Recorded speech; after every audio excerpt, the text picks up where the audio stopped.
Yun, what's up sa inyo mga Master Lodi? Ako po ulit, si Ross.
Paano nito?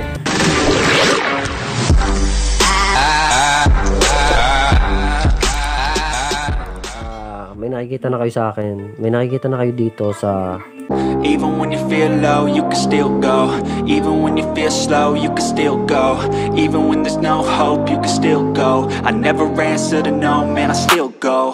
Go, go, go, go, go, go, go, go, go, go. Yo, go, go, go. Hustle hard, hustle every single day. I'll be making moves till I'm buried in my grave. To the system, I don't wanna be a slave. I've been doing shit my way, or the highway. And in the driveway is a nice range. Cause I grind through the climb, I invite pain. You'll never hear me, bitch, nah, I don't complain. Just gotta flip the switch and you can go and obtain anything you want, anything you need. Your mind's got the key ingredient, it's belief. They'll deceive with the negativity, but I just slide right by that energy. Even when you feel low, you can still go. Even when you feel slow, you can still go. Even when there's no hope, you can still go. I never answer to no, man, I still go. Go, go, go, go, go, go, go, go, go, go, go, go, go, go, go, go,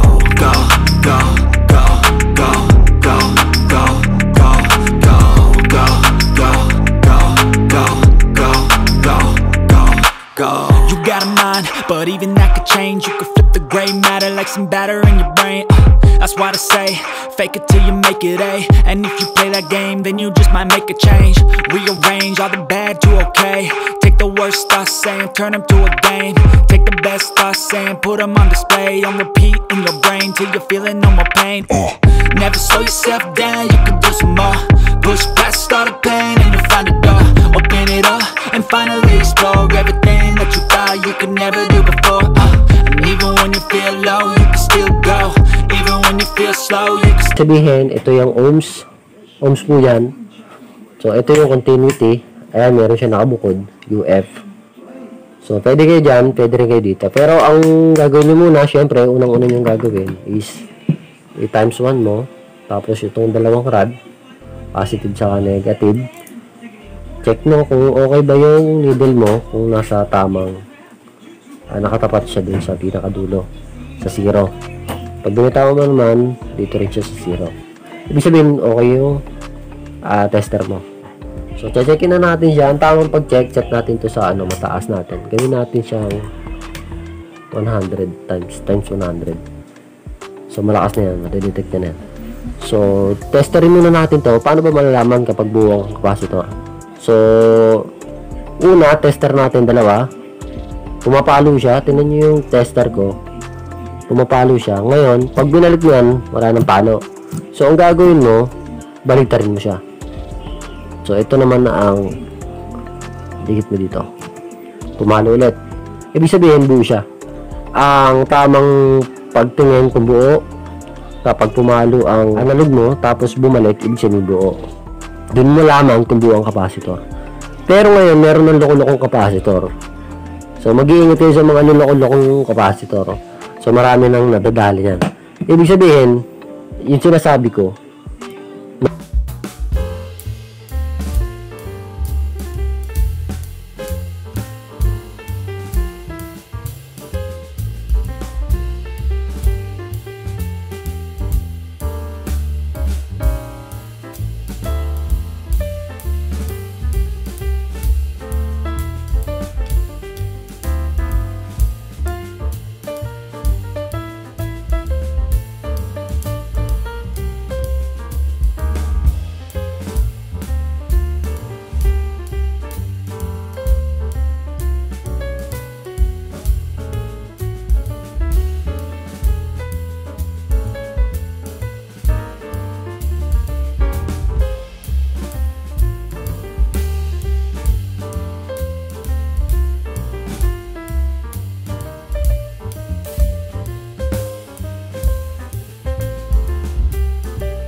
gamit ang capacitance.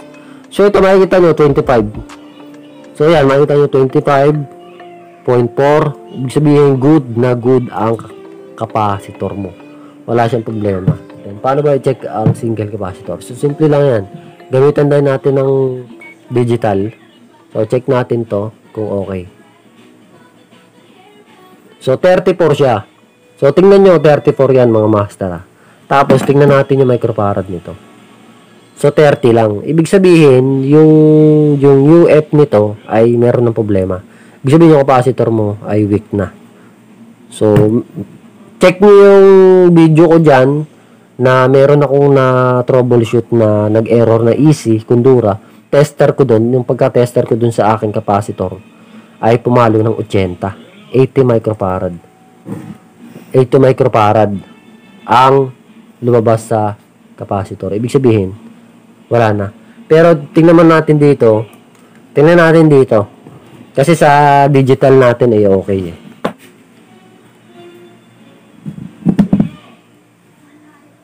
So tingnan nyo, okay na okay siya, di ba? Times 1,000 natin. Ayan o. So sabi ko sa inyo, huwag kayo magtitiwala sa mga capacitor.